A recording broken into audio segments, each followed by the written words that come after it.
اس موضوع کا جو اعلان ہوا ہے اس پروگرام کے لیے فلسفہ عزاداری موضوع قرار پایا ہے۔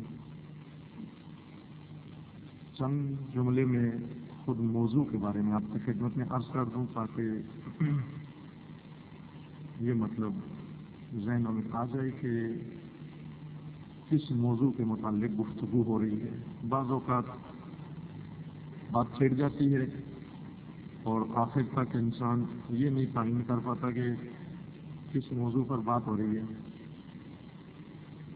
لہذا گفتگو میں بھی توقع اسی موضوع کی ہونی چاہیے اور سوالوں میں بھی آپ اسی موضوع کی طرف توجہ رکھیں۔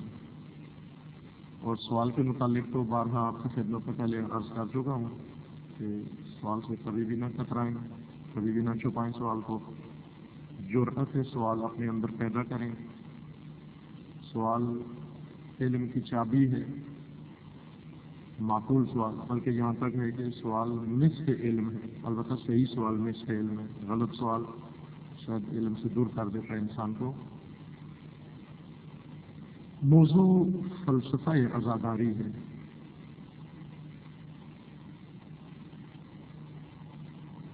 موضوع یہاں پر رسوم اور رواج عزاداری نہیں ہے کہ عزاداری کیسے ہوتی ہے، یہ نہیں ہے موضوع بس، کب سے ہوتی ہے، تاریخ عزاداری یہ بھی نہیں ہے محل لباس۔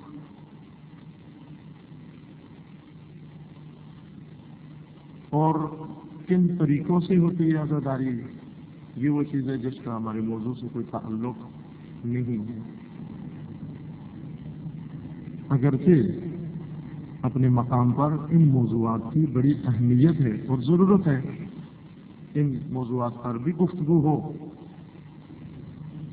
لیکن ابھی جو موضوع قرار پایا ہے، طے پایا ہے کہ اس کے متعلق کچھ بیان کیا جائے، وہ فلسفہ عزاداری ہے۔ فلسفہ عزاداری سے مراد ہماری یہ نہیں کہ عزاداری کیسے ہو، کہاں ہو، کب سے ہے، اس کو فلسفہ عزاداری نہیں کہتے۔ فلسفہ عزاداری اس سوال کا جواب ہے کہ عزاداری کیوں ہے، یعنی وہ علل و اسباب اور وہ محرکات اور وہ مقاصد، وہ اغراض جن کی بنا پر عزاداری وجود میں آئی ہے اور باقی ہے اور ہو رہی ہے اور رہے گی، وہ کون سے محرکات ہیں، کن مقاصد کے لیے، کن محرکات کی وجہ سے عزاداری کو وجود ملا اور کن محرکات کی بنا پر عزاداری جس شکل میں بھی ہے آج موجود ہے۔ ہمیں صرف اس چیز کا جائزہ لینا ہے۔ اور میں نے عرض کیا کہ عزاداری سے متعلق شاید دسیوں ایسے اور موضوعات ہیں ضمنی جن سے ہمیں آگاہ ہونا چاہیے اور اپنے ذہن میں واضح اور شفاف صورت ہونی چاہیے ان مسائل سے متعلق، لیکن ان سوالوں کا جواب بھی ہمیں اس گفتگو کے آئینے میں بہتر مل سکتا ہے جو ابھی آپ کی خدمت میں ان چند شبوں میں اگر خدا نے توفیق دی عرض ہوگی کہ عزاداری ہم کیوں منعقد کرتے ہیں۔ اگر اس سوال کا جواب مل جائے ہم پھر شاید بہت ساری گفتگو اور بحث کرنے سے پرہیز کریں، ہم یعنی ضرورت نہیں رہے گی کہ ہم ان موضوعات میں جائیں، خود ہی ان چیزوں کا سوال ہمیں مل سکتا ہے۔ ہر انسان غور کرتا ہے، ہر انسان فکر کرتا ہے، اس بارے میں سوچتا ہے اور اس کی سوچ کسی نہ کسی نتیجے پر بھی پہنچتی ہے۔ آپ دیکھیں گے یہاں پر اس گفتگو کا نتیجہ کیا نکلے گا، کہاں کس نتیجے پر پہنچیں گے ہم۔ اور عزاداری جس حوالے سے بھی اس کو موضوع گفتگو قرار دیا جائے، بہت ہی بنیادی، کلیدی اور اساسی نوعیت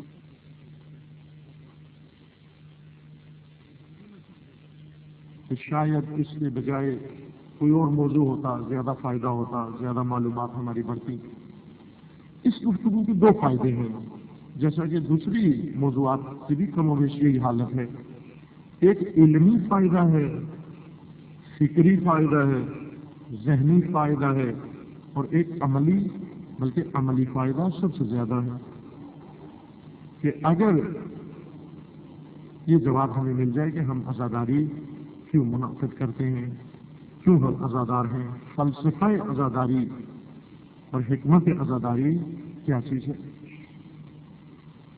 اور جیسا کہ آپ آشنا ہیں، اب الحمدللہ آشنا ہو چکے ہیں کہ اس میں ہم بجائے اس کے کہ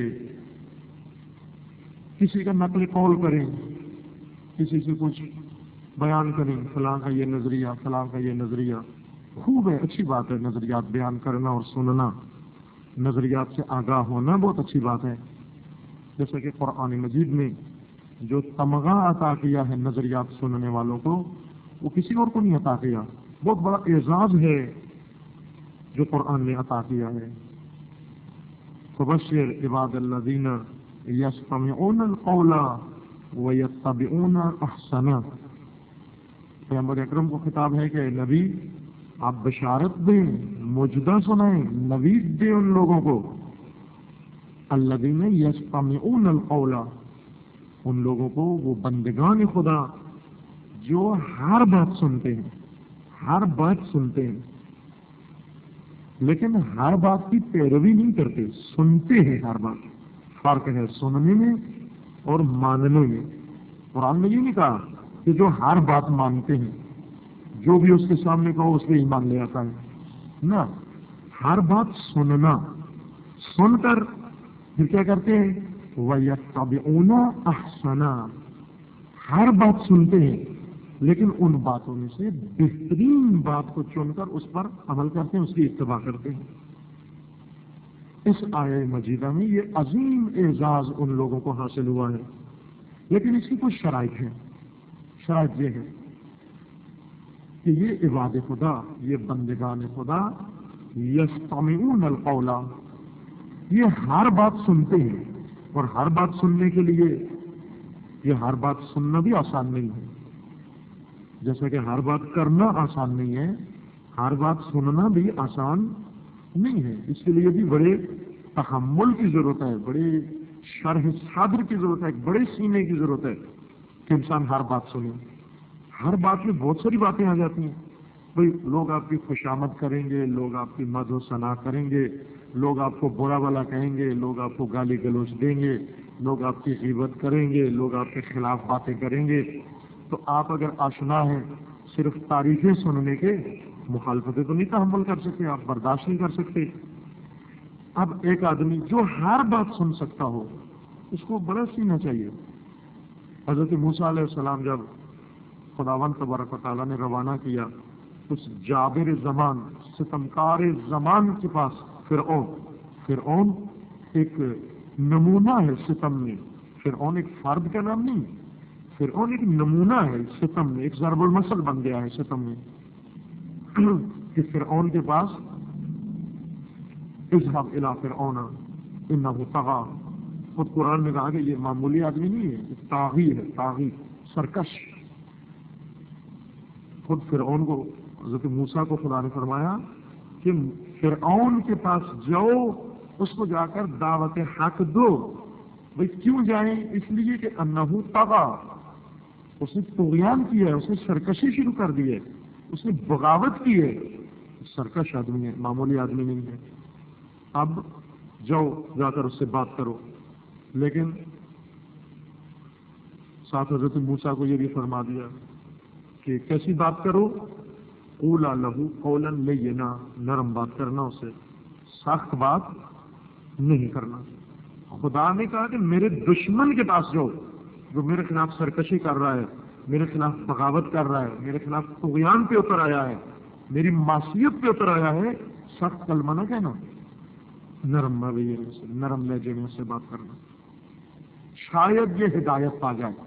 نبی کو اللہ کی طرف سے یہ حکم ہے۔ تو موسیٰ کو یہ بھی معلوم تھا کہ میں صرف باتیں کرنے تو نہیں جا رہا، مجھے سننی بھی پڑیں گی، کیونکہ فرعون ہے، وہ کوئی ایسا معمولی آدمی نہیں ہے۔ وہ سنے گا کام اور سنائے گا زیادہ، جیسا کہ ہوتا ہے. یہ تجربہ خود ہوا ہے، آپ کے ساتھ بھی ہوگا، میرے ساتھ تو ہوا ہے. میں جاتا ہوں لوگوں کے پاس، مثلا 1 گھنٹہ تقریر کرتا ہوں، 6 گھنٹے مجھے سننی پڑتی ہیں ان کی باتیں. پھر وہ یعنی وہ سنتے کام ہے، سناتے زیادہ ہیں. اور اب میں جو آیا ہوں یہاں پر تو صرف سنانے نہیں ہوں، سننے کی بھی تعب اور تحمل مجھ میں ہونا چاہیے. لوگوں کی یہ عادت ہے، اور خصوصاً فرعون جیسا ہو وہ تو سنتا کام ہے، سناتا زیادہ ہے، اور سناتا بھی کھری کھری ہے. پھر معمولی بات بھی نہیں سناتا، ایسی بات سنائے گا جو موسیٰ پاؤں سے لے کے سر تک جل جائے، ایسی سنائے گا موسیٰ کو. اب موسیٰ جو جائیں سننے کے لیے تو موسیٰ نے کہا کہ خدایا پھر اس حالت میں جاؤں تو پھر تو گڑبڑ ہو جائے گی. وہ ہے دشمن خدا، میں اس کو ہدایت دوں گا، وہ خدا کو برا بھلا کہنا شروع کر دے گا، وہ مجھے برا بھلا کہنا شروع کر دے گا، وہ تورات کو برا بھلا کہنا شروع کر دے گا، وہ انبیاء کو برا بھلا کہنا شروع کر دے گا، وہ آسمانی کتابوں کے خلاف بولے گا، وہ ان چیزوں کے خلاف بولے گا.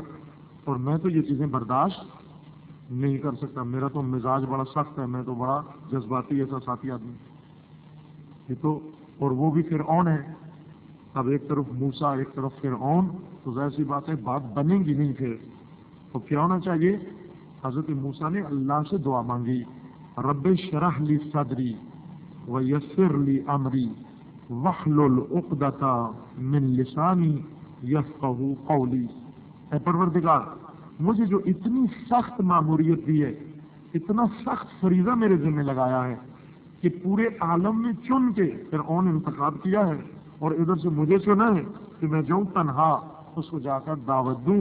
تو پھر خدایا میری چند دعائیں ہیں، اگر یہ قبول ہو جائیں تو اس مقصد میں کامیاب ہو جاؤں گا.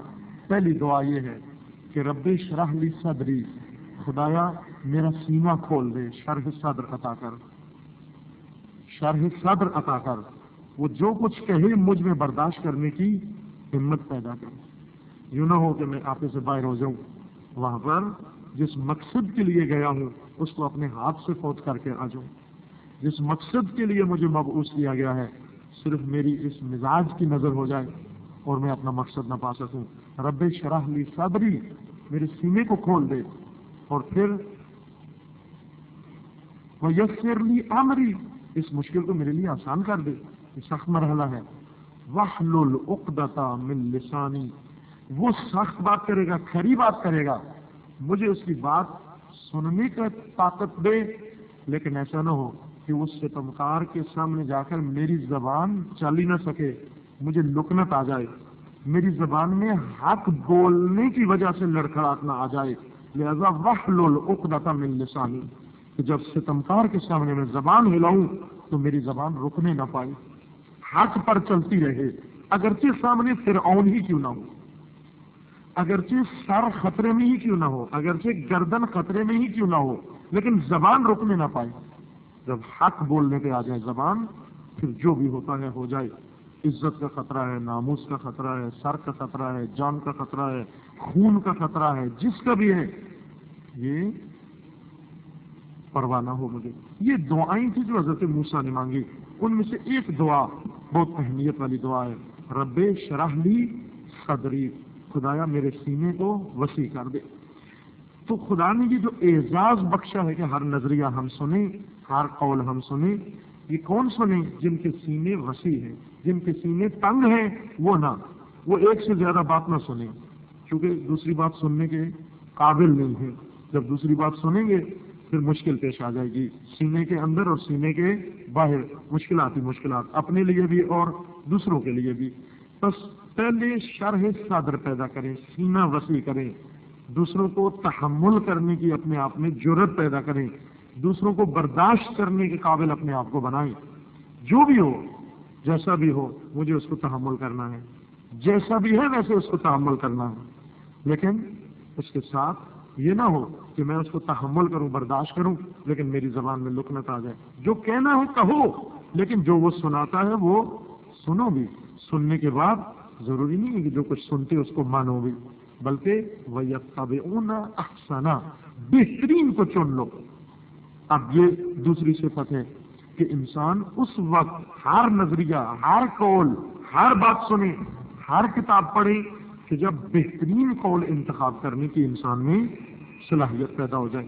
بعض لوگ ایسے ہیں جو ہر بات تو سنتے ہیں لیکن ہر بات میں سے تمام باتوں میں سے بہترین بات انتخاب نہیں کر سکتے. ان کو ساری باتیں بہترین نظر آتی ہیں, جو بات کریں بہترین ہے, یا ان کو ساری باتیں غلط نظر آتی ہیں. نہ, ایسے لوگ نہ ہوں. بہترین قول کو انتخاب کرنے کی انسان میں جرأت پیدا ہو.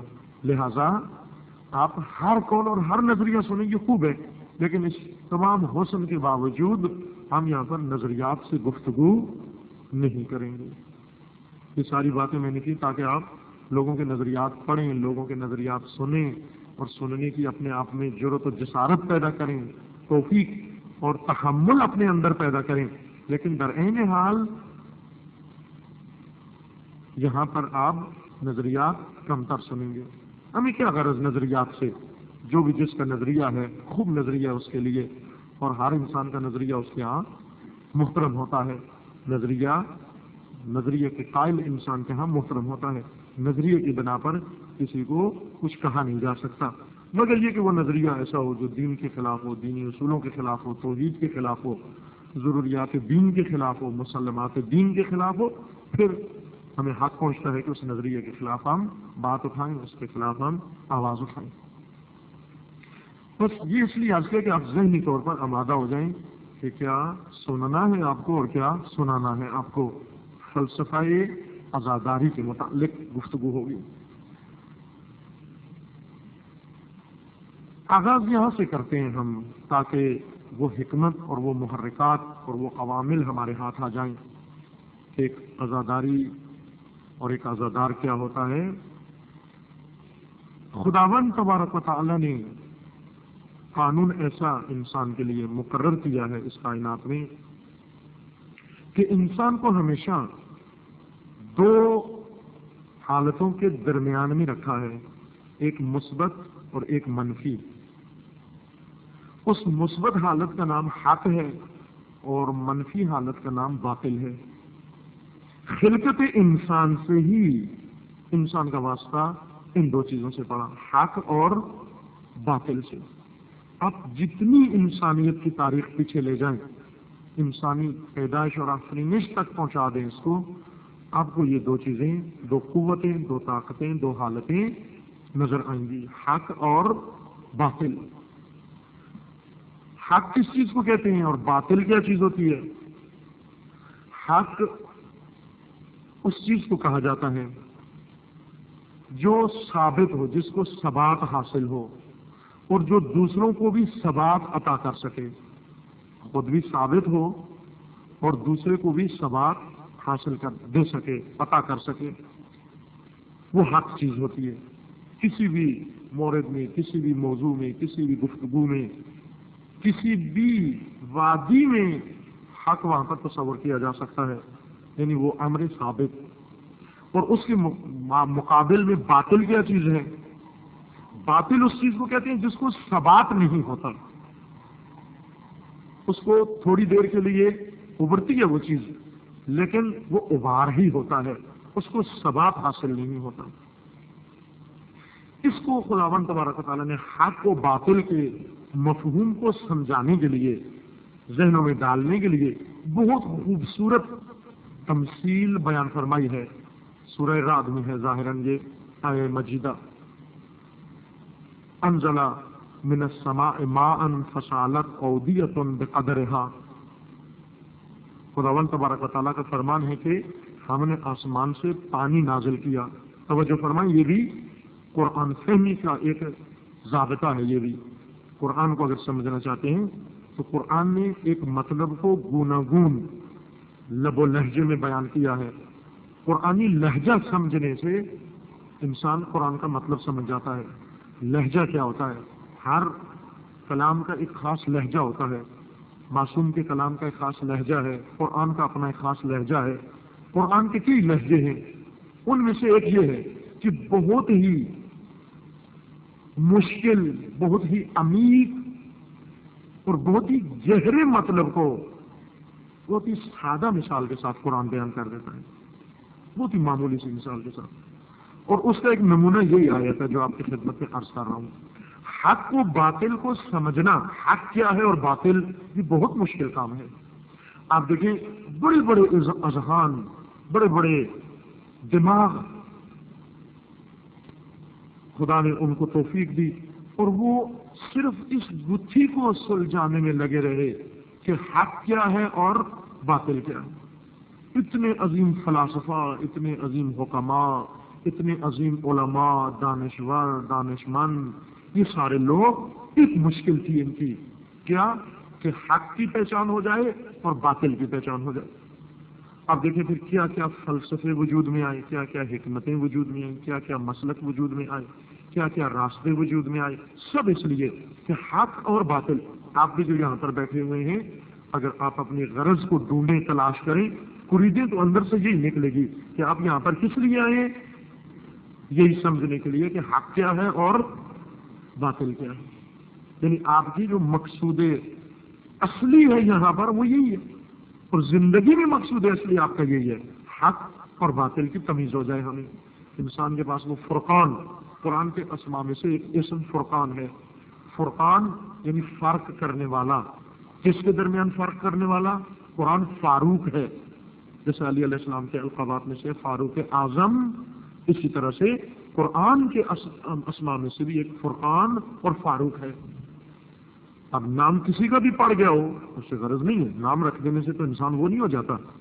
ابھی آپ دیکھیں بہت لوگ جو ہیں وہ ایسے، اب یہاں نہیں مثال دیں، مثلا ہماری محفل میں نا وہ فٹ کرنا شروع کر دینا، بہت آدمی ایسا لاغر اندام آدمی ہو، وہ اپنا نام مثلا رستم رکھ لے، نام رستم ہے اور جسہ جو ہے وہ بالکل چھوٹا ہے، ہوا سے پھونک مارنے سے اڑ جاتا ہے۔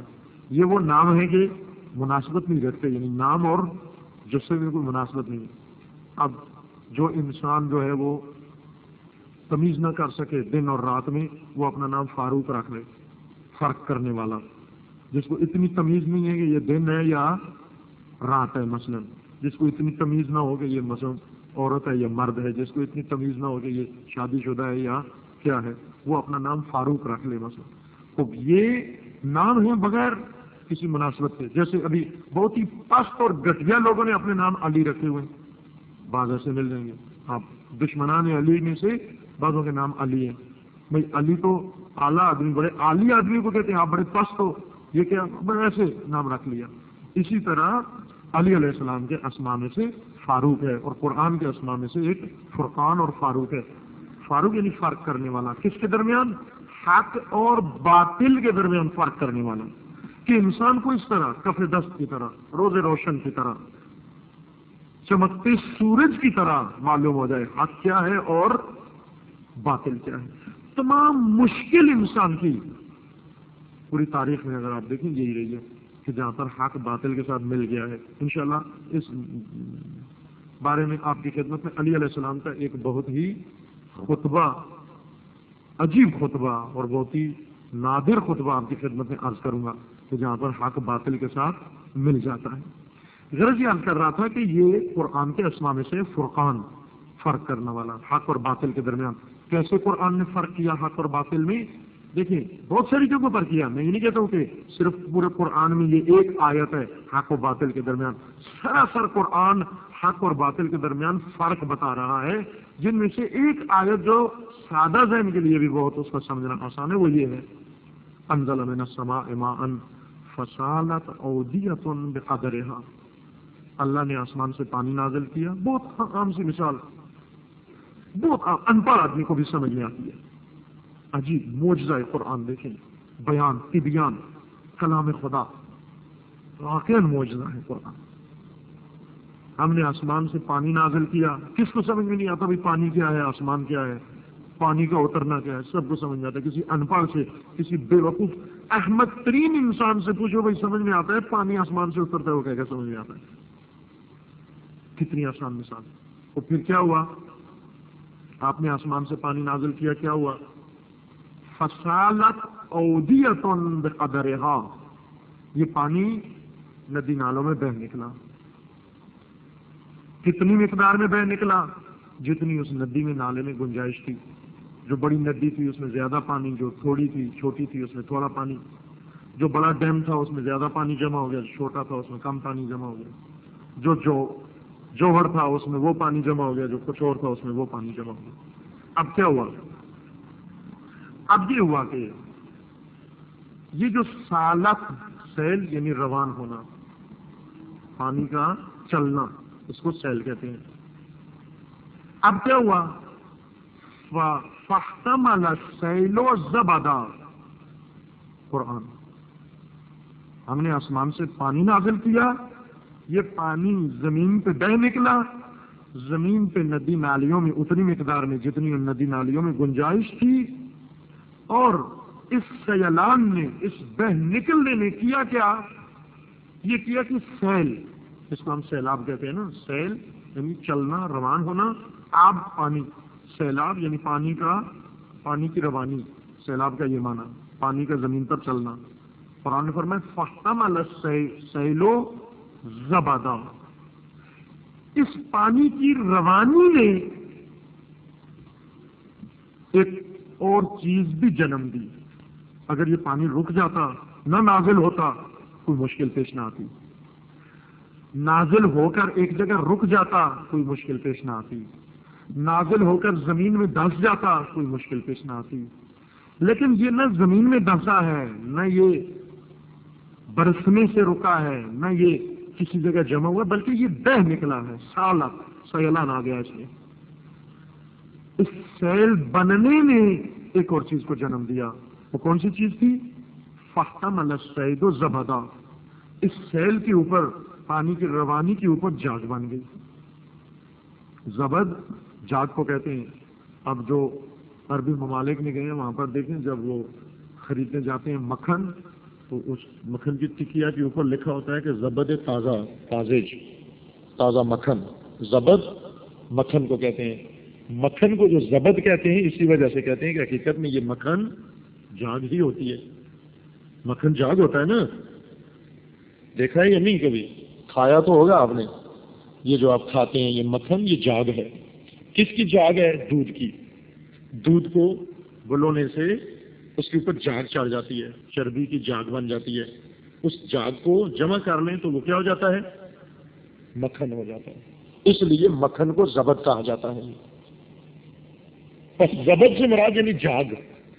پانی جب بہ نکلتا ہے اس میں سیلانی آ جاتی ہے، اس میں تندی آ جاتی ہے، اس میں روانی آ جاتی ہے، سیل کی حالت اپناتا ہے جب، تو اس میں جاگ وجود میں آ جاتی ہے۔ یہ جاگ کیا ہوتی ہے؟ زبدن رابیہ، ابھری ہوئی ایک جاگ۔ اور پھر دوسری مثال قرآن نے بھی پھر فرمائی، کون سی؟ فرمایا کہ دوسری مثال یہ ہے کہ اب یہ دھاتیں، یہ لوہا، پیتل، تانبا، چاندی، سونا، یہ دھاتیں جو مختلف ہیں، ان کو پگھلائیں اگر ایک بہت بڑے درجہ حرارت میں ان کو اگر ڈالا جائے تو پگھل جاتی ہیں یہ دھاتیں۔ ان کے پگھلنے سے وہ جو حالت مائع اختیار کر لیتا ہے لوہا، وہ لوہا ہی ہوتا ہے لیکن ہوتا مائع حالت میں ہے، لیکن پگھلنے سے اس کے اوپر جاگ آ جاتی ہے۔ جب لوہا ٹھوس حالت میں ہوتا ہے جاگ نہیں ہوتی اس کے اوپر، لیکن اس لوہے کو پگھلایا جائے، اگر مائع حالت پانی کی طرح ہو جائے تو آپ دیکھیں گے کہ اس کے اوپر جاگ بن جاتی ہے۔ دوسری مثال قرآن نے یہ دی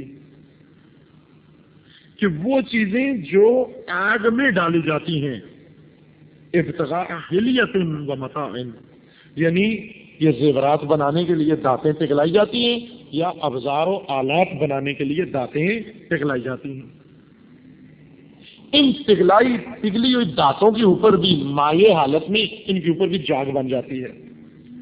خوب، مقصود کیا ہے یہ بتانا، یہ تو کوئی نئی بات نہیں ہے۔ آسمان سے پانی بھی نازل ہوتا ہے، ہم دیکھتے رہتے ہیں، وہ ندی نالے بھی بہتے ہوئے ہم دیکھتے ہیں، اور پھر ان کے اوپر جاگ بھی بنتی ہے، وہ بھی ہم دیکھتے ہیں، دھاتیں بھی پگھلتی ہوئی دیکھتے رہتے ہیں، کبھی خود بھی پگھلا لیتے ہیں، کبھی خود اپنے ہاتھ سے ہم دودھ لسی بناتے ہیں، اس کو بلوتے ہیں، اس کے اوپر جاگ۔ کون آدمی ہے جو جاگ سے آشنا نہیں ہے؟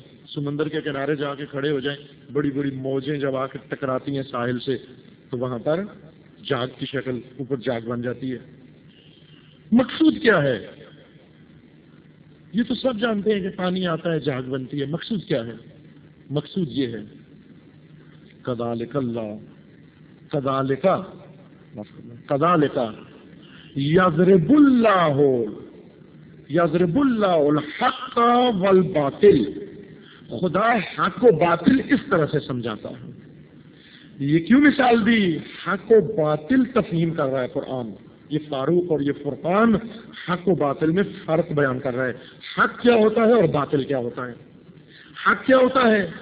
حق وہ پانی ہوتا ہے جو آسمان سے اترتا ہے، ندی میں بھی ہوتا ہے، ندی سے پھر نہر میں آتا ہے، نہر سے دریا میں آتا ہے، دریا سے سمندر میں پہنچ جاتا ہے، لیکن تمام حالتوں میں پانی ہی ہوتا ہے۔ جب بارش برس رہی تھی پانی تھا، زمین پہ ٹپکا پانی تھا، ٹپک کے ندی میں گیا پانی تھا، نہر میں گیا پانی تھا، دریا میں گیا پانی تھا، سمندر میں گیا پانی تھا، اور آخر تک اس کی شکل پانی والی محفوظ ہے، ثابت، پائیدار۔ کتنا پائیدار ہے؟ یعنی یوں نہیں تھا کہ اوپر سے پانی ٹپکا نیچے آ کے پتھر بن گیا، اوپر سے پتھر ٹپکا نیچے آ کے پانی بن گیا، ایسے نہیں ہوا۔ پانی ٹپکا تھا، پانی ہی ہے، پائیدار۔ ندی میں بھی پائیدار ہے، نالے میں بھی پائیدار ہے، نہر میں بھی پائیدار ہے، دریا میں بھی پائیدار ہے، سمندر میں بھی پائیدار ہے، بارش میں بھی پائیدار ہے، جہاں بھی ہے اس نے اپنی حالت کو محفوظ رکھا ہوا ہے۔ اتنی پائیداری، اتنا ثبات اس کے اندر موجود ہے۔ اور یہ جاگ کیا ہوتی ہے؟ وَأَمَّا الزَّبَدُ فَيَذْهَبُ جُفَاءً، اس جاگ کا قانون یہ ہے، دیکھیے کائنات گھومنے کا ایک ڈھنگ سیکھیں ہم، سیرو فی الارض۔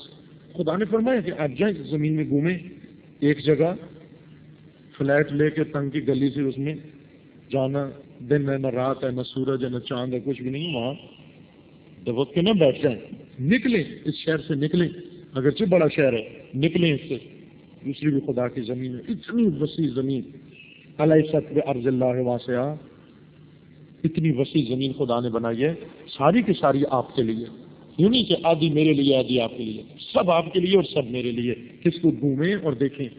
لیکن زمین دیکھنے کا ایک ڈھنگ ہوتا ہے، زمین دیکھنے کا ایک انداز ہوتا ہے، کس طرح سے دیکھیں۔ قرآن نے ایک نمونہ یہاں بھی بیان کر دیا کہ گردش، سیر و سیاحت کیسے کریں۔ قرآن نہ صرف منع نہیں کرتا سیر و سیاحت سے، بلکہ بہت زیادہ رغبت بھی دلاتا ہے کہ ضرور سیر و سیاحت کریں، ضرور اپنی اس زندگی سے ایک وقت نکال کے سیر و سیاحت کے لیے جائیں۔ سیرو فی الارض، سیر کرو زمین میں، سیاحت کرو زمین میں، لیکن آنکھیں بند کر کے، نابینا وار نہ، نابینا کی طرح سیر نہ کرو، بینا کی طرح، چشم باز، بصر باز، بصیرت باز، کھلی آنکھ اور کھلے دل اور کھلے دماغ کے ساتھ، بند کر کے نہیں جاؤ، اونگتے ہوئے نہیں جاؤ، نہ آنکھ کا اونگنا ہو نہ دل کا اونگنا، بیداری کی حالت میں سیر کرو۔ قرآن نے یہ بھی نمونہ بیان فرمایا سورہ بقرہ میں، الم تر الی الذی مر علی قریۃ خاویۃ علی عروشہا، کیا وہ شخص یاد نہیں ہے آپ کو؟ پیغمبر اکرم ظاہراً کہتے ہیں کہ حضرت عزیر کے بارے میں ہے، انبیاء میں سے ایک نبی، بنی اسرائیل میں سے حضرت عزیر، جن کے بارے میں یہودیوں کا نظریہ یہ تھا کہ عزیر ابن اللہ، وہی عزیر۔ ظاہراً روایات میں کہا گیا کہ یہ آیت جناب عزیر کے بارے میں تھی سورہ بقرہ میں، الم تری الی الذی مر علی قریۃ، وہ شخص جو سیر و سیاحت کے لیے جا رہا تھا یا اپنے کام سے جا رہا تھا، ایک ایسے ویرانے سے گزرا۔ ویرانہ آثار قدیمہ، منجو داڑو، آپ بھی گئے منجو داڑو، آپ نے بھی آثار قدیمہ دیکھے، حضرت عزیر نے بھی دیکھے۔ دیکھیں آپ کے دیکھنے کا نتیجہ کیا نکلا، حضرت عزیر کے دیکھنے کا نتیجہ کیا نکلا۔ ضرور جاؤ، یہ بستیاں خدا نے جو اجاڑ دی ہیں، برباد کر دی ہیں، ویران کر دی ہیں، تمہارے لیے ویران کی ہیں، تم جو زندہ ہو ضرور جاؤ ان کو دیکھو، لیکن دیکھنے کا طریقہ سیکھو۔ دیکھنے کا طریقہ کیا ہے؟ مر علی قریۃ خاویۃ علی عروشہا، دیکھا کہ عجب بستی ہے خدا کی، کس طرح سے ستونوں پہ الٹی ہوئی ہے، چھتیں نیچے، ستون اوپر۔ ایک آبادی سے آثار قدیمہ میں پہنچے حالت یہ تھی اس بستی کی کہ چھت نیچے ستون اوپر.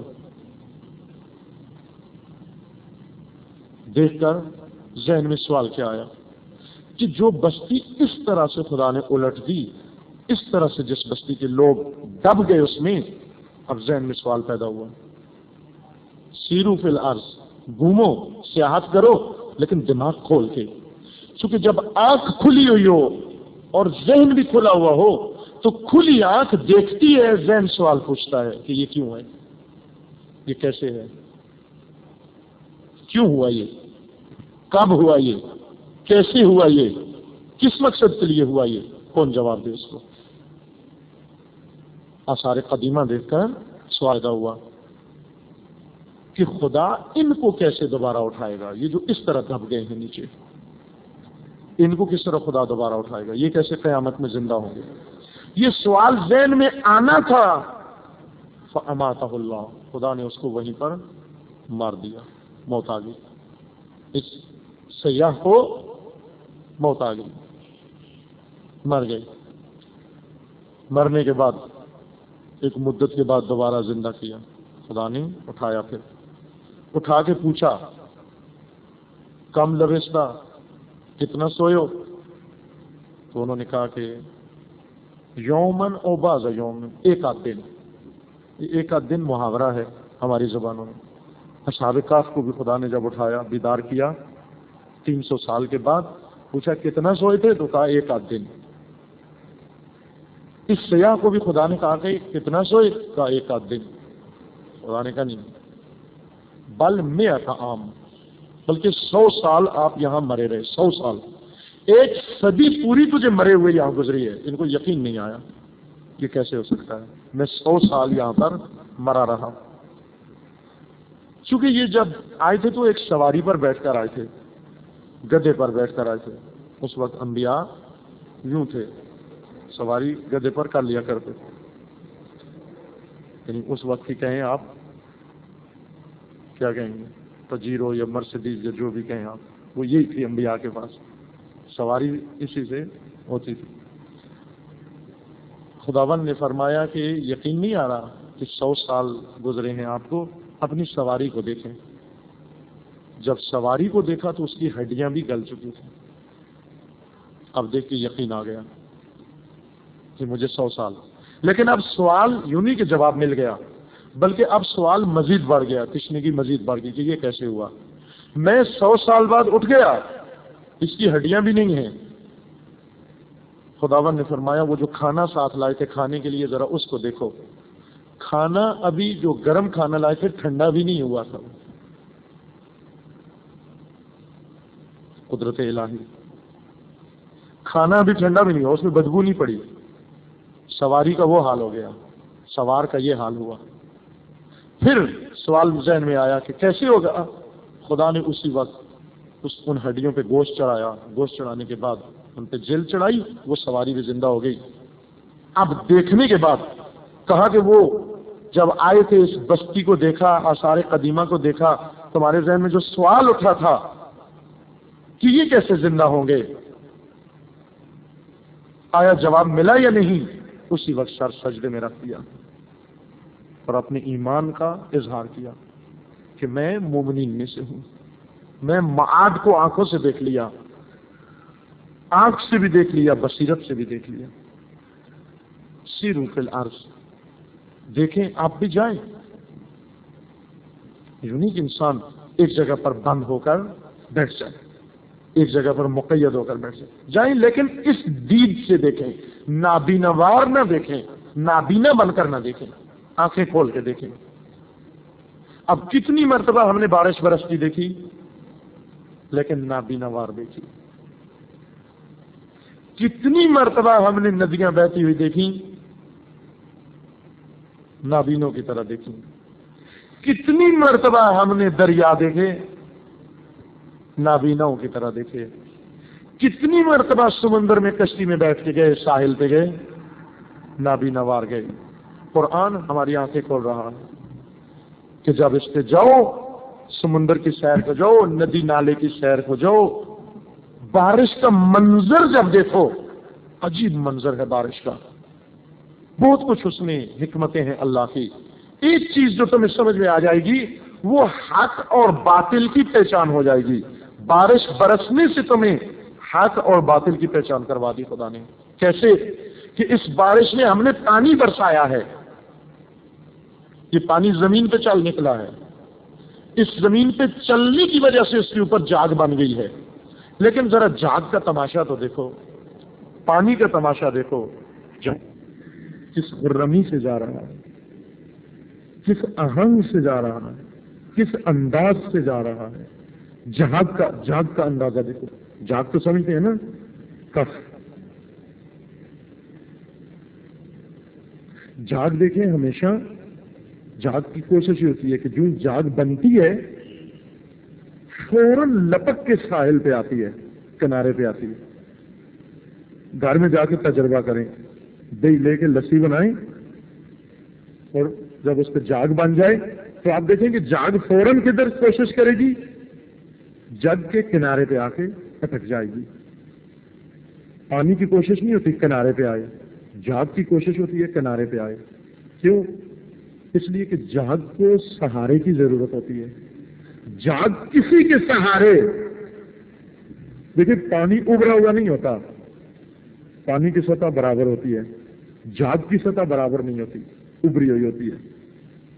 جاگ, آپ جائیں کسی مجمع میں, وہ خصوصاً وہاں کیمرہ بھی رکھا ہوا ہو, پانی دیکھیں وہ اپنی جگہ سکون سے, جاگ اوپر ہو کے فوٹو بنوا رہی ہے. یہ جاگ ہے. جاگ ابری ہوئی ہوتی ہے. سب بیٹھے ہوئے ہیں, بات ہوئی کوئی, سب کے منہ میں زبان ہے, لیکن پانی کی طرح آرام, مطمئن, پرسکون. پانی ہے لیکن جاگ ابھر ابھر کے بول رہی ہے, چہک رہی ہے. جاگ بتا رہی ہے اپنے آپ کو, فوراً ساحل پہ آتی ہے, ابھرتی ہے اوپر. اندر اس کی کیا ہے؟ یہ جاگ ہوتی کیا ہے؟ یہ بلبلا ہوتا ہے. جاگ چند بلبلا کیا چیز ہوتی ہے؟ یعنی پانی کے اندر جب ہوا بھر جاتی ہے اس کو بلبلا کہتے ہیں. نہ خالص پانی ہوتا ہے نہ خالص ہوا ہوتی ہے. باہر پانی کی تہ ہوتی ہے, اندر ہوا پڑی ہوتی ہے, اس کو کہتے ہیں جاگ. باہر پانی کی تہ چڑھی ہوتی ہے, اندر ہوا, بلبلا, حباب.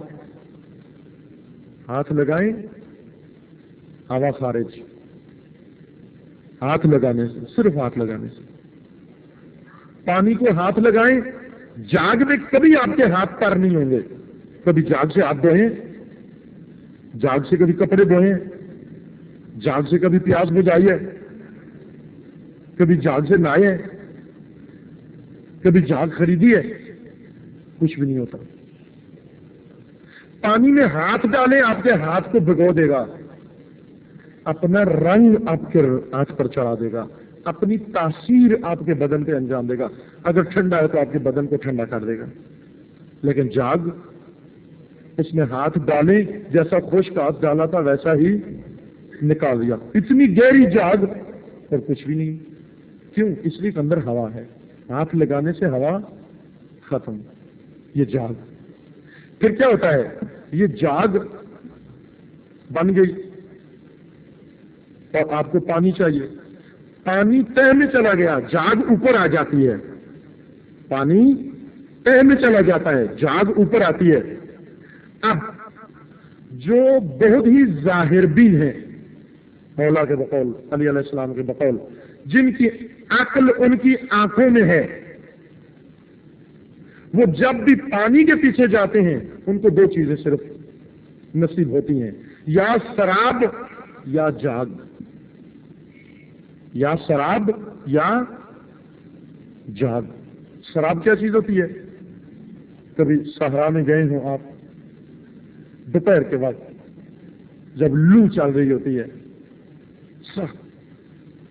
آپ اگر صحرا میں نگاہ کریں تو آپ کو پانی کا سمندر نظر آئے گا. ہے نہیں ہے؟ نظر آئے گا ایسے. آپ اس کے قریب ہوں, دیکھیں خشک زمین ہے. پھر ذرا دور نگاہ کریں, آپ کی آنکھ کا دھوکہ ہے شراب, آنکھ کا دھوکہ. شراب میں جاگ جتنا بھی اثر نہیں ہوتا.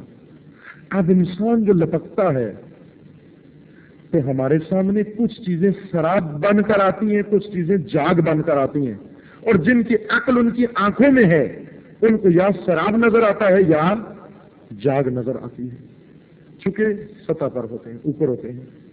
لیکن جو عمیق لوگ ہوتے ہیں، گہرے لوگ ہوتے ہیں، وہ جاگ کو ہٹا کے پانی تک پہنچتے ہیں. لیکن جاگ ہٹانے کی بھی ضرورت نہیں ہے.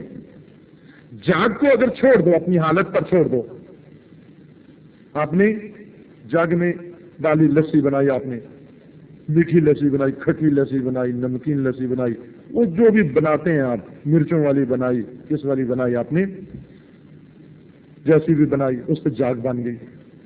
تھوڑی دیر آپ اس کو رکھ کے آ گئے فریج میں، ٹھنڈی ہو جائے، باہر رکھ دیا آپ نے اس کو. آپ نے دیکھا نا یہ بوتل جو آپ پیتے ہیں، پیپسی، کوک وغیرہ پیتے ہیں نا، جب اس کو ڈالتے ہیں آپ، کھولتے ہیں اس کا کاک، گلاس میں ڈالتے ہیں، کتنا سا پانی ڈالا؟ اتنا سا، ایک گھونٹ بھی نہیں، لیکن اس ایک گھونٹ نے پورا گلاس بھر دیا جھاگ سے. آپ تھوڑی دیر ڈالنا چھوڑ دیتے ہیں، پھونک بھی نہیں مارتے. کس کے منتظر ہیں؟ بھائی پیاس لگی ہے، جلدی کرو. آپ کہتے ہیں ذرا ٹھہر جاؤ. کس کے لیے ٹھہریں؟ یہ جاگ بیٹھ جائے. یعنی آپ کو بھی معلوم ہے کہ ایک لمحے کی دیر ہے، ایک لمحے کی دیر ہے. یہ جاگ کا وجود صرف پیدا ہی ایک لمحے کے لیے ہوا ہے. اب جو بہت جلدی میں ہے، جس کو بہت پیاس ہے، وہ جاگ دیکھ کے منہ سے لگا لے گا،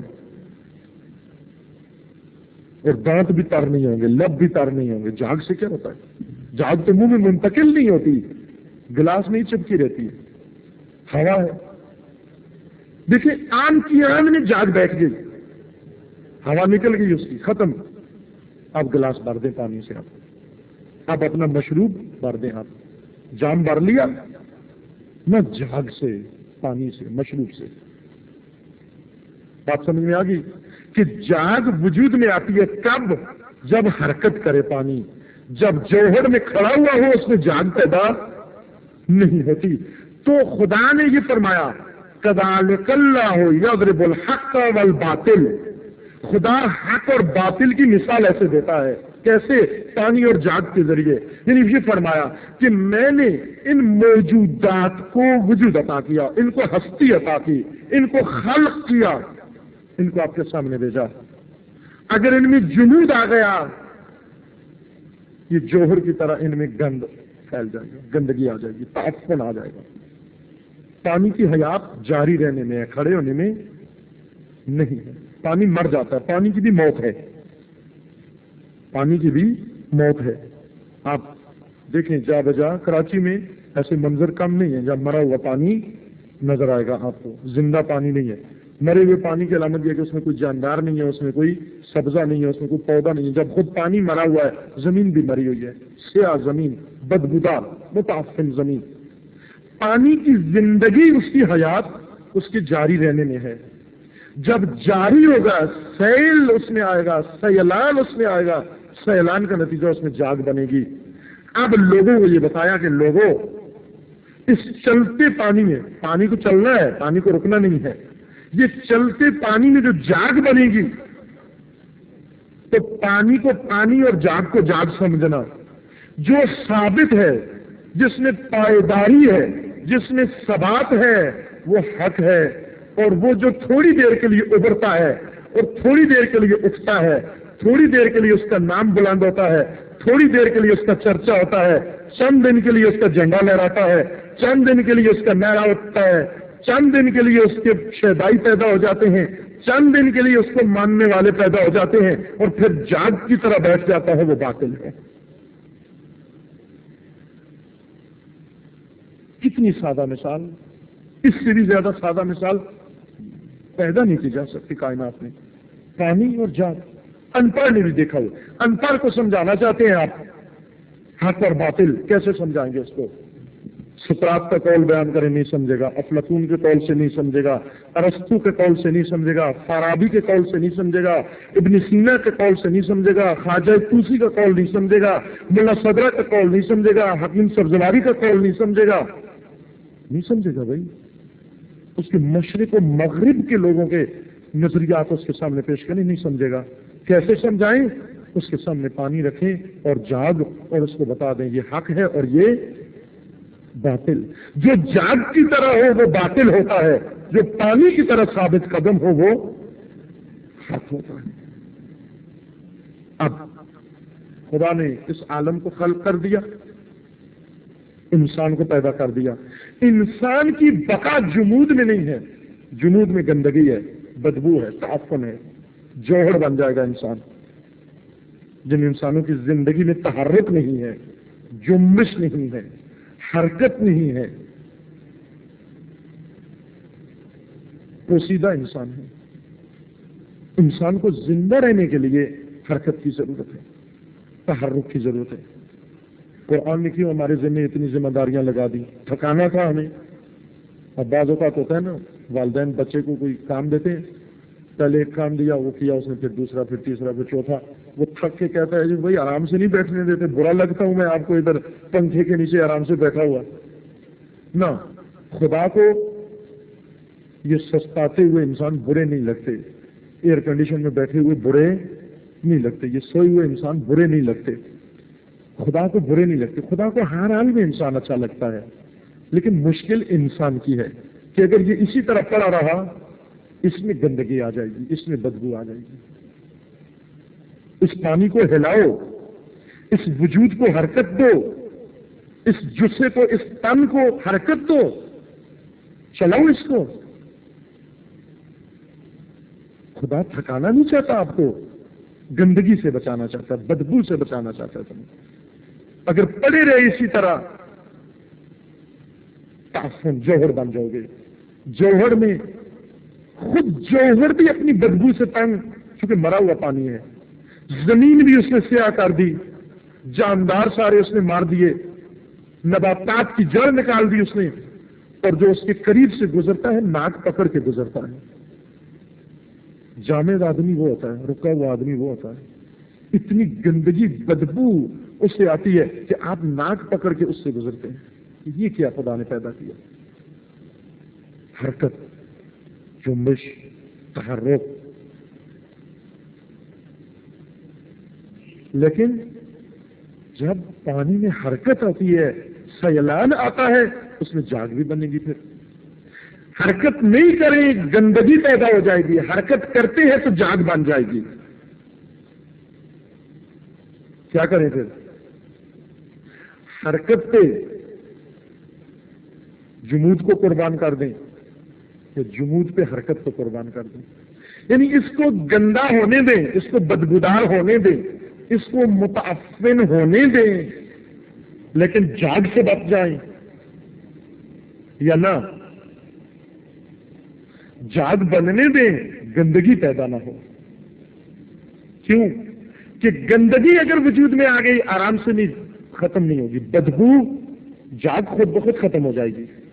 جاگ چند لحظوں کی مہمان ہوتی ہے، جاگ تھوڑی دیر کے لیے نظر آتی ہے پھر غائب، لیکن گندگی اگر وجود میں آ گئی، گند اگر وجود میں آ گیا، جوہر اگر بن گئے، یہ گندگی باقی رہے گی، آخر تک باقی رہے گی، گند نہیں بننا۔ بس کیا کرو؟ حرکت کرو۔ آپ لوگوں کے بقول رزق ہے، حرکت کریں۔ بعض لوگ ہوتے ہیں نا گاڑی نہیں چلاتے، کیوں نہیں؟ ایکسیڈنٹ ہو جائے گا۔ تو اب جو چلاتے ہیں تو رزق ہے، رزق ہے نا۔ بعض لوگ ہوتے ہیں وہ بس میں نہیں بیٹھتے، کیوں جی؟ وہ ان کو ڈر لگتا ہے پنچر ہو جائے۔ بعض لوگ جہاز میں نہیں بیٹھتے، جو کہ احتمال ہے گر جائے، احتمال تو ہے گرے گا، پھر کیا کریں؟ وہ رسک لیں، اسی میں فائدہ ہے۔ جمود میں نہیں، رسک لیں۔ کس کا؟ جاگ کا۔ جاگ بن جائے گی، لیکن جاگ سے کیا گھبرانا؟ ہم تو جاگ کے پیچھے نہیں ہیں، ہم تو ان کے پیچھے نہیں ہیں جو 2 دن کے لیے ابھرتے ہیں، اپنا نعرہ بیان کرتے ہیں، روڈ پہ آتے ہیں جلسے جلوس کر کے، جاگ کی طرح غائب ہو جاتے ہیں جیسے گدے کے سار سے سینگ۔ پھر نہ عالم کو خبر ہے نہ آدم کو خبر ہے ان کی طرف نہیں ہے۔ ہم تو پانی کی تلاش میں ہے، تشنا ہے، لیکن ہماری تشنگی جاگ کی نہیں ہے، پانی کی تشنگی ہے۔ ہمارا حلق پانی مانگتا ہے نہ جاگ مانگتا ہے، اور جاگ اگر ہماری حرکت سے آئی بھی وجود میں ہم صبر کریں گے کس کا کہ وہ بیٹھ جائے، جب بیٹھ جائے گی پانی سامنے آ جائے گا۔ یہ حق اور یہ باطل، اگر انسان کی زندگی میں جمود نہ آ جائے، رک نہ جائے میری اور آپ کی زندگی، ٹھہر نہ جائے ہمارا یہ کاروان زندگی، ہمارا یہ رخش زندگی اگر ٹھہر نہ جائے تو پھر گند تو نہیں آئے گا، اس میں بدبو تو نہیں آئے گی، لیکن جاگ کا خطرہ باقی ہے، یعنی باطل کا خطرہ باقی ہے، باطل سے ٹکراؤ ضرور ہو جائے گا۔ اس حق کے ساحل سے باطل ضرور بنے گا۔ حق کے سمندر میں جب تلاطم آتا ہے، حق کی موجیں جب ابھرتی ہیں، حق کی موجیں جب ساحل کی طرف بڑھتی ہیں، ساحل سے ٹکرا کے جاگ پیدا ہوتی ہے۔ باطل کی جاگ چند دن کے لیے صحرا کی مہمان اور ساحل کی مہمان ہوتی ہے، لیکن چند دنوں بعد غائب ہو جاتی ہے۔ تو کیا پرواہ، اگر جاگ بنتی ہے تو بننے نہیں، خدا نے آپ میں طاقت بھی تو رکھی ہے اس باطل سے مقابلہ کرنے کے لیے۔ یہ حق اور یہ باطل، یہ حق اور باطل انسان کی زندگی سے باہر نہیں ہے۔ نہ حق کے محض میں آپ سانس لے سکیں گے، نہ باطل محض میں آپ سانس لے سکیں گے۔ یعنی یوں نہیں کہ ایک جگہ بس جاگ ہی جاگ ہو، جاگ کا سمندر، اور ایک جگہ بس پانی کا سمندر اور جاگ نہ ہو۔ جہاں پانی کا سمندر ہوگا ساحل پہ جاگ بھی ہوگی، لیکن نیری جاگ ہو، سب کچھ جاگ ہو، یہ نہیں ہو سکتا۔ جاگ پانی کا نتیجہ ہے۔ جہاں حق ہوگا وہاں باطل ضرور ہوگا۔ اب حق و باطل جب دونوں ہیں، مشکل یہیں سے کھڑی ہو جاتی ہے۔ اگر صرف حق ہوتا مشکل حل تھی، صرف باطل ہوتا تو بھی کوئی مشکل نہیں تھی۔ مشکل اسی نے بنا دی، یہ امتزاج اس سنگم نے مشکل بنا دی۔ کس سنگم نے؟ حق اور باطل کے سنگم نے مشکل بنا دی ہمارے لیے۔ یہیں سے کل انشاءاللہ آپ کی خدمت میں عرض ہوگا۔ صلوات پڑھیے محمد علیہ محمد۔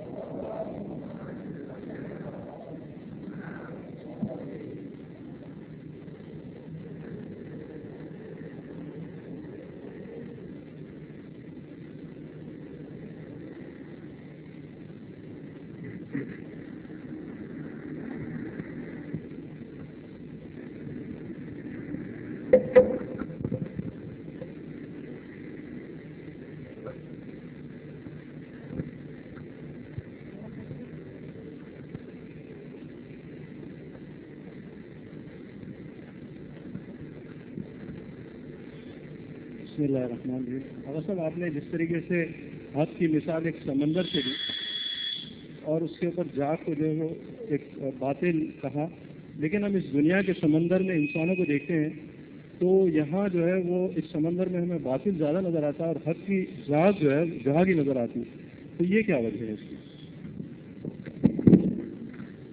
اس کے دو اسباب ہیں۔ کبھی ہوتا ہے زمانہ ایسا ہوتا ہے کہ چونکہ عرض کیا نا کہ یہاں سے آگے گفتگو بڑھنی تھی اور اگلی گفتگو کا سوال آپ نے پہلے کر دیا کہ یہ جاگ اور پانی جب امتزاج آتا ہے تو پھر کبھی ایک کا غلبہ ہوتا ہے، کبھی دوسرے کا غلبہ ہوتا ہے۔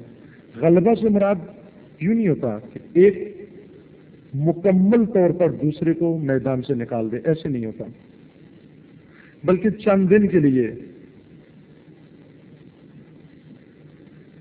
جاگ سطح سمندر پہ آ جاتی ہے اور چند دن کے لیے سمندر جاگ کو دھکیل کے ساحل پہ پھینک دیتا ہے۔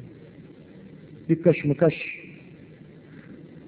آپ جس زمانے کی بات کر رہے ہیں یہ وہ زمانہ ہے کہ جب زمانہ مددگار ہے جاگ کا، ہوائیں جاگ کے سود میں چل رہی ہیں، نہ سمندر کے حق میں۔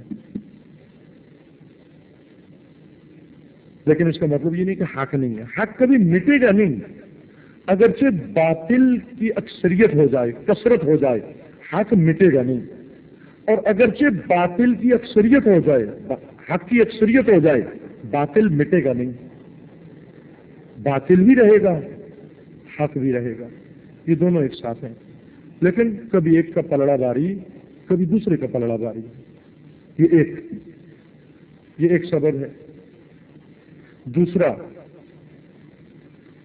کہ جس طرح میں نے کہا نا کہ ایک آنکھ ہوتی ہے جو صحرا میں پانی دیکھتی ہے، سراب، نابیناوار دیکھتے ہیں ہم، نابینا مانند دیکھتے ہیں ہم صحرا کو، صحرا میں پانی نظر آتا ہے، اور تشنے کو تو اور ہی زیادہ نظر آتا ہے، جیسے بھوکے کی ریاضی میں کہتے ہیں 2 اور 2 4 روٹیاں ہو جاتی ہیں، کیونکہ اس کو بھوک لگی ہوئی ہے، پیٹ خالی ہے، تو اس کو 2 اور 2 بتائیں تو 4 روٹیاں۔ بھوکے کو اگر نماز سمجھائیں، اسے کہیں صبح کی 2 وہ رکعت کے بجائے کہ صبح کی 2 روٹیاں، زور کی 4 روٹیاں، عصر کی 4 روٹیاں، کیونکہ اس کو بھوک لگی ہوئی ہے، تو رکعت کے بجائے اس کے ذہن میں روٹیوں کا تذکرہ آتا ہے۔ کبھی یہ ہوتا ہے، بعض اوقات انسان کی آنکھ بغیر اینک کی ہوتی ہے، کبھی آنکھ پر اینک چڑھی ہوتی ہے، یہ جو کبھی ہمیں فضا یوں نظر آتی ہے، کبھی یوں، اور ہم اینک کا استعمال کرتے ہی اسی لیے، خصوصاً دھوپ کی اینک جب ہم استعمال کرتے ہیں۔ ایک تو نظر کی اینک ہوتی ہے، نظر کی اینک اس لیے ہم استعمال کرتے ہیں کہ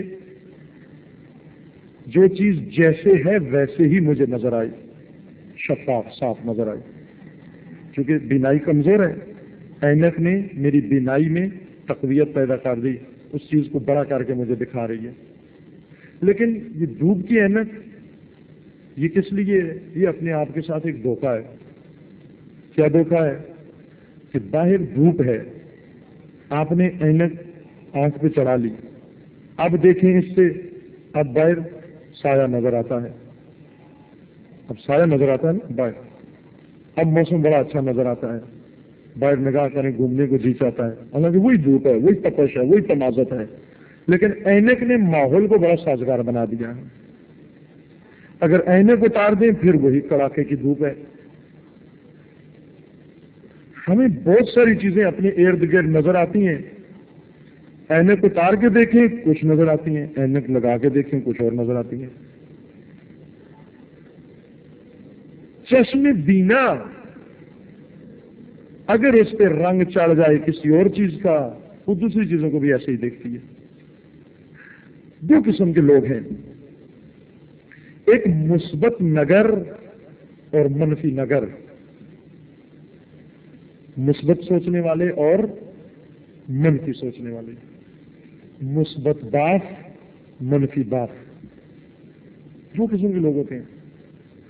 کوئی بھی بات ہو، مثلا ایک آدمی یہاں سے جا رہا ہے، عموماً یہ جو خواتین کی جب عمر زیادہ ہو جاتی ہے نا، گھر کے کام کاج کے قابل نہیں رہتی، بہو بیٹی کرنے لگتی ہے، یہ فارغ ہو جاتی ہے۔ اب اس عمر میں پھر یہ کیا کرتی ہے، یہ 4-5 بوڑھیاں مل کے ایک جگہ بیٹھ جاتی ہیں۔ اب جو آدمی وہاں سے گزرے اس کے قدم گنتے ہیں، یہ قدم ایسے رکھ رہا ہے، یہ ایسے رکھ رہا ہے، یہ ایسے رکھ رہا ہے، یہ ایسے کر رہا ہے۔ اب اس میں سے وہ پھر ہجے نکالیں گے کہ یہ کیا کر کے آیا ہے، کیا کیا ہے اس نے۔ کبھی مردوں کی بھی یہی عادت ہو جاتی ہے۔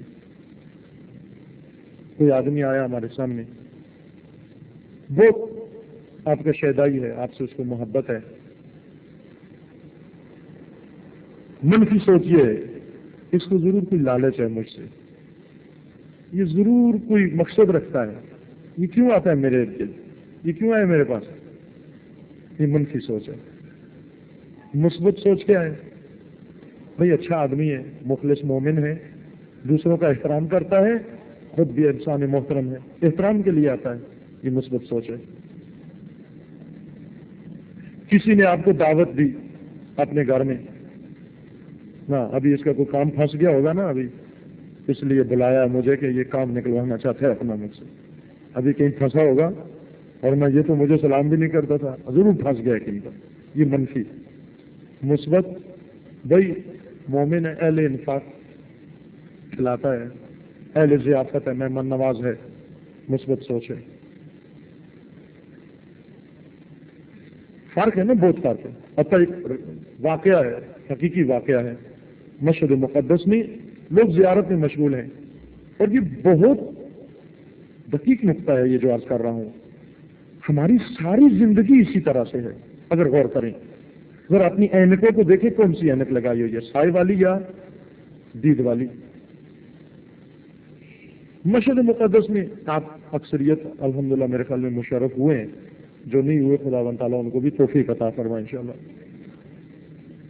مشہد مقدس میں بہت رش ہوتا ہے ذریعے حضرت امام رضا علیہ السلام پر، اور اتنا کہ مشکل سے یعنی جوان آدمی بھی، جسے والا صحت مند آدمی بھی بڑی مشکل سے اس کو توفیق ہوتی ہے کہ وہ ذریعے کو ہاتھ لگا سکے، اتنا رش ہوتا ہے. اب اسی عالم میں ایک شخص، ایک جوان وہاں پر، اس نے ذریعے کی طرف آگے بڑھا. اس کے آگے ایک خاتون تھی، عورت تھی اس کے آگے.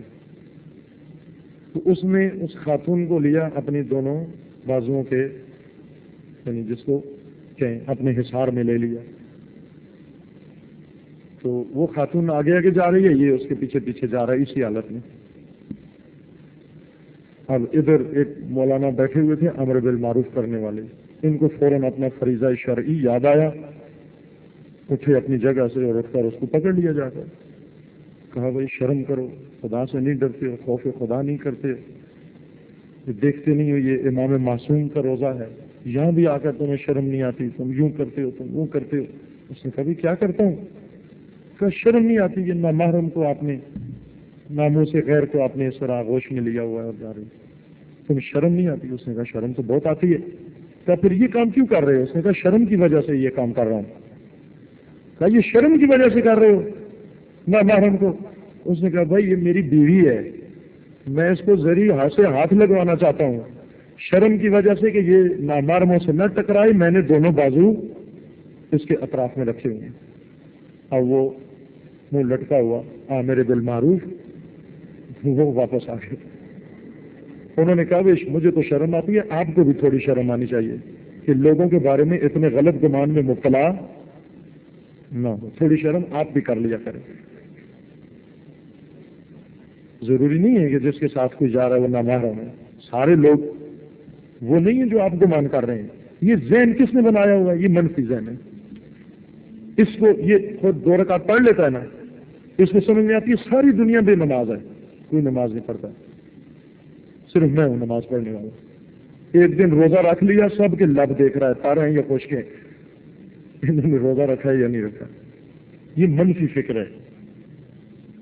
ہمیشہ انسان یہ سوچے کہ دوسرے مجھ سے بہتر ہیں، دوسرے ریاکار نہیں ہیں، میں ریاکار ہوں. دوسرے عمل کرتے ہیں بتاتے نہیں ہیں، میں عمل کرتا ہوں بتا بھی دیتا ہوں. اگر ہم اپنی اینک تھوڑی ٹھیک کر لیں شاید پھر ہمیں مشکل پیش نہ آئے، حق و باطل میں بھی مشکل پیش نہ آئے. البتہ میں نہیں یہ کہتا کہ اس دور میں حق کا غلبہ یا باطل کا، یہ بھی بعد میں آنے والی بات ہے. میں نے پہلے عرض کیا تھا، یعنی آغا صاحب نے جو بات پوچھی میں نے ایک کلی جواب دیا، آپ کو ایک عام جواب دیا، کسی بھی دور کے لیے جواب دیا ہے کہ 2 سبب ہو سکتے ہیں. یا اس وجہ سے کہ واقعاً باطل کا غلبہ ہے لیکن حق مرا نہیں ہے، دبا ہوا ہے، یا حق کا غلبہ ہے باطل مرا نہیں ہے، دبا ہوا ہے. یا پھر اینت ٹیڑھی ہے، اینت کالی ہے، اینت حق کو باطل دکھا رہی ہے اور باطل کو حق دکھا رہی ہے. اور ابھی کی مثال دوں آپ کو، یہ بھی دی نا ایران کی مثال، ایرانی کی مثال دوں. تو ایران میں شاہ کا دور گزرا ہے. اب آپ میں سے جنہوں نے دیکھا ہو ان کو بخوبی معلوم ہے کیسا دور تھا. یعنی اگر یہ آپ کا شہر کراچی 1000 درجے بدتر ہو جائے تو وہ اس دور کا تہران بنے گا. کراچی موجودہ شکل میں 1000 درجے اور اس میں برائیاں آ جائیں تو وہ اس دور کا ایک تہران بنے گا. یہ تھا تہران. خوب اس میں علماء بھی تھے، اس میں متدین لوگ بھی تھے، سب بھی تھے. کسی نے آواز نہیں اٹھائی، کسی نے کچھ نہیں کہا. سب میں بڑے بڑے لوگ موجود تھے. ان کو کہتے بھی تھے بھائی یہ سب کچھ ہو رہا ہے، یہ خاندان بہت فاسد ہے، یہ شاہ بہت ظالم ہے، اس کا خاندان اتنا فاسد ہے، یہ لوگ اس کے ساتھ اتنے غلط ہیں، نظام اتنا فاسد ہے، ظلم دیکھیں یہاں پر. اور جو باتیں تھیں تو آپ بہتر جانتے ہیں مجھ سے اس دور کا تہران ایسا تہران تھا. لیکن اس زمانے میں خاموش بیٹھے رہے. کیوں؟ اس لیے کہ اینک ایسی لگائی ہوئی تھی کہ جو دھوپ کو سایہ بتا رہی تھی. بڑے خوش تھے. کیوں خوش تھے جی؟ بس شیعہ مملکت ہے, شیعہ ملک ہے. ان کو کہتے تھے بھائی بولو, کہتے تھے یہ دیکھو یہ دیکھیں یہ شیعہ دشمن ہیں, یہ جان بوجھ کے شیعہ ملک میں ہر جو مرض پیدا کرنا چاہتے ہیں تاکہ پوری دنیا میں ایک ہی تو شیعہ ملک ہے, ایک ہی تو شیعہ شاہ ہے, یہ اس کو بھی خراب کرنا چاہتے ہیں. یہ اب انقلاب آ گیا, وہ فساد ہو فحشا ہو سب رک گیا, حجاب آ گیا اس کی جگہ. اب میں نہیں کہتا ہوں کہ پورے طریقے پر, میں نے کہا نا کبھی بھی باطل مٹے گا نہیں, دب جاتا ہے. اب جب کہ باطل دب گیا ہے, اب انہوں نے اینک دوسری چڑھا لی ہے. اب ہر روز اعتراض, دیکھو جی یہ کیا ہو رہا ہے, اس روڈ پہ کیا ہو رہا ہے, اس روڈ پہ کیا ہو رہا ہے, اس ادارے میں کیا ہو رہا ہے, اس ادارے میں کیا ہو رہا ہے, وہ کیا کر رہا ہے, یہ کیا کر رہا ہے. بھائی یہ سب کچھ کر رہے ہیں. وہ کل جو کرتے تھے وہ آپ کو نظر نہیں آتے, وہ شیعہ نظر آتے تھے, اور یہ سارے فاسق فاجر ہو گئے معاذ اللہ. یہ اینک ہے. یعنی آج ان کو فساد ہی فساد نظر آتا ہے, لیکن کل ان کو تشیع ہی تشیع نظر آتا تھا. یہ اینک ہے, یہ اینک ہے. یا نہیں ہم کہہ سکتے کس کا غلبہ ہے, یہاں غلبہ اینک اتارو خود پتہ چل جائے گا غلبہ کس کا, دبا ہوا کون ہے. بس کبھی یوں ہوتا ہے. اب یہ بات بعد میں آنے والی ہے کہ فلسفہ آزاداری میں کوئی ہم سے پوچھے کہ 1400 سال ہو گئے, ابھی کیوں پیچھتے ہو, ابھی کیا ہوا ہے آپ کو, کیا تکلیف ہے آپ کو. تو اس کو یہ بتا رہے ہیں ہمیں تکلیف کیا ہے, ہم کیوں پیٹتے ہیں, کیوں روتے ہیں, کیوں یہ سب کچھ کرتے ہیں. ہم یہ جواب دے رہے ہیں ہم یہاں پر, ہمیں کیا تکلیف ہے. یہ اپنی تکلیف کا راز بتا رہے ہیں, کھول رہے ہیں, وجہ بتا رہے ہیں دنیا کو. سنو ہمیں کیا تکلیف ہے, ہمیں کیا درد ہے, پوچھو ہم سے, یہ تو بتا نہیں. اس وقت یہ بھی بیان ہو جائے گا کہ اس وقت غلبہ کس کا ہے. اگر غلبہ حق کا ہے تو کیا, اگر غلبہ باطل کا ہے تو پھر کیا صورت بنتی ہے. یہ عرض کیا ہے کہ اگلی گفتگو میں انشاءاللہ حل ہو جائے گا یہ مسئلہ.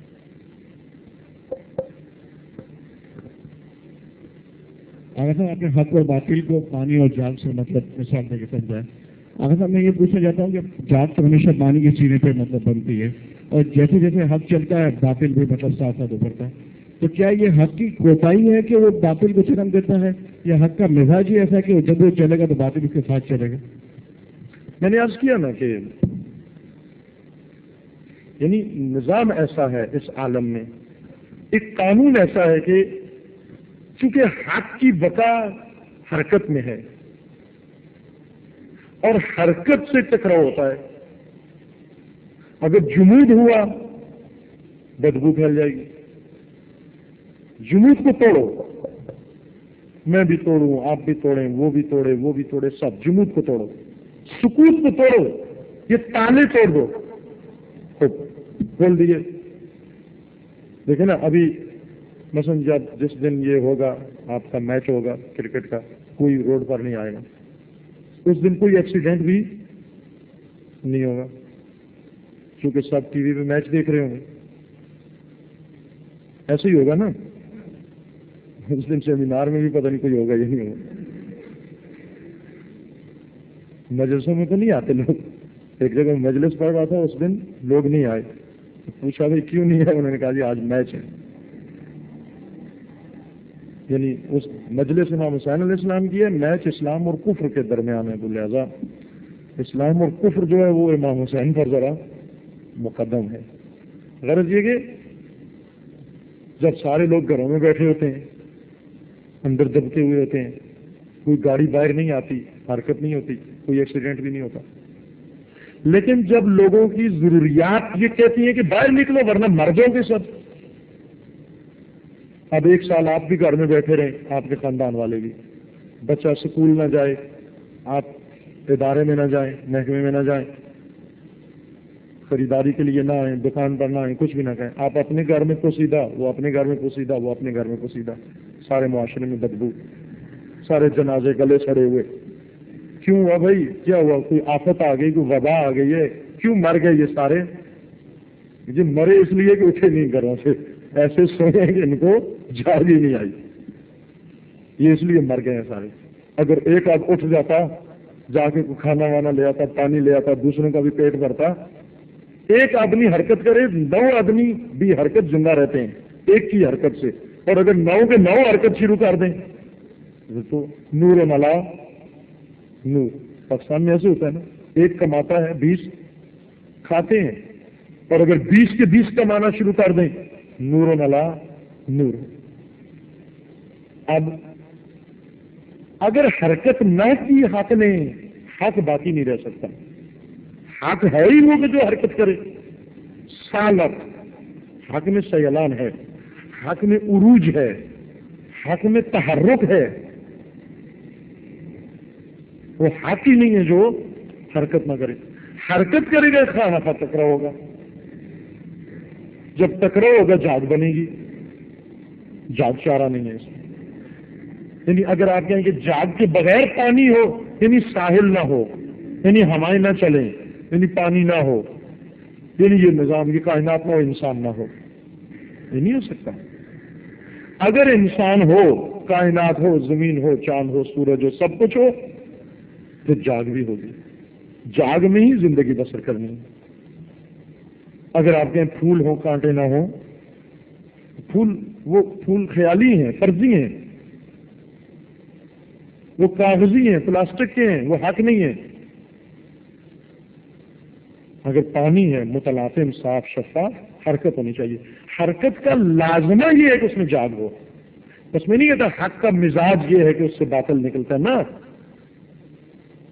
حق ہونے کا لازمہ اور حق والوں کا لازمہ یہ ہے کہ وہ ہمیشہ باطل سے بھی روبرو ہوں گے، اس عالم میں رہ کر ضرور باطل سے روبرو ہوں گے۔ اب غلبے میں جا کر بات غلبے میں، ساری فیصلہ غلبے میں ہوگا، نیستی اور نابودی میں نہیں ہوگا۔ خدا نے دونوں کو اتنی مہلت دی ہے، شیطان اور خلیفہ خدا دونوں۔ خلیفہ بنایا، ادھر سے وہ بھی اٹھ کھڑا ہوا، میں اس کو نہیں مانتا، انی جاعل فی الارض خلیفہ، اس نے کہا مجھے نہیں قبول، یہ نہیں ہے خلیفہ، شیطان رجیم۔ تو آسان تھا، نہیں مانتے جو جہنم، وہیں پر شیطان کو ختم کر دیں، صرف خلیفہ رہے۔ شیطان کے بغیر خلیفہ بھی خلیفہ نہیں رہتا۔ خلافت، خلیفہ کو بھی خلافت کے لیے شیطان کی ضرورت ہے۔ تندی بادے مخالف سے نہ گھبرا اے خواب، یہ تو چلتی ہے تجھے اونچا اڑانے کے لیے۔ جس ہوا میں، جس فضا میں ہوا نہ ہو، وہاں کوئی چیز اوپر نہیں جا سکتی۔ ہوا کے دوش پر اوپر جائیں، اور مخالف ہوائیں اور زیادہ اوپر لے کے جاتی ہیں۔ اگر شیطان نہ ہوتا تو وہ خلیفہ بھی کسی کام کا نہ ہوتا۔ شیطان کا بڑا ہاتھ ہے خلیفہ کے خلیفہ بنانے میں اور بننے میں اور پہنچنے میں۔ لہذا انسان اسی عالم میں رہے، ان تمام اشیاء کے ساتھ رہے، نیست نہیں کرنا، نہ شیطان کو نہ خلیفہ کو۔ موت نہیں آئے گی، دونوں جنگ کہتی ہے اس میں کہ دونوں میں سے مرے نہیں۔ دیکھیں نا، ابھی جو جہاد اکبر جس کو کہتے ہیں ہم، ایک آسان طریقہ ہے وہ ہندوؤں والا، روحانیت، ریاضت۔ کیا کریں؟ اصل وہ حص، وہ خواہشی مار دیں، جس کو بھوک لگتی ہے دانت نکلوا دے جا کر، ختم۔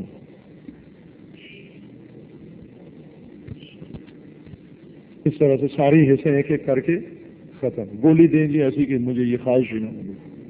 یہ نہیں ہے جہاد، یہ تو بہت آسان ہے، یہ تو بہت آسان ہے۔ پھر کیا کریں؟ ساری حصے باقی رکھو، ساری قوتیں باقی رکھو، اور بھرپور قوتیں بھی ہوں، نہ معمولی قوتیں، بھرپور۔ چھوٹا موٹا شیطان نہ، بڑا پلا ہوا شیطان، اور اس کے ساتھ پھر مقابلہ۔ جب اس پلے ہوئے شیطان کو گرایا تو پتہ چلے گا جہاد اکبر اور مجاہد عظیم ہو، ورنہ مریل شیطان کو گرا دینا نیچے، یہ تو کوئی بڑی بات نہیں ہے۔ یہ ساری قوتیں رہیں، باس غلبے میں ہے، نیستی میں نہیں ہے. ان کو نیست نابود نہیں کرنا، ورنہ خلقت خدا میں تصرف کرو گے. حرام ہے، خودکشی نہیں کرنی، نہ اپنی جان کی خودکشی، نہ اپنی قوا کی خودکشی. کسی قوت کو نہیں مارنا، ورنہ بہت آسان ہے. وہ ایک آدمی تھا، اپنے بیٹے کے خرچے سے بڑا گھبرایا ہوا تھا وہ کہ یہ اس کی اولاد کو بھی مجھے سنبھالنا پڑتا ہے، یہ ہوتا ہے وہ ہوتا ہے وہ سارا، اتنا میں نے اس کو خرچہ دیا، اتنا کیا، یہ کیا. وہ گھبرا کے اس نے کہا کہ اگر میں مثلا اس کے ساتھ فلاں کام کر دیتا تو آج پیسے بھی تھوڑے لگتے اور میں بھی آسودہ ہوتا. نہ وہ کام نہیں کرنا کسی کے ساتھ، نہ اپنے ساتھ نہ دوسروں کے ساتھ. یہ ساری قوتیں باقی رکھنی ہے. نبات باس غلبے کی ہے. غلبہ اس وقت ہوتا ہے جب دونوں زندہ ہوں، دونوں کو زندہ رکھنا ہے.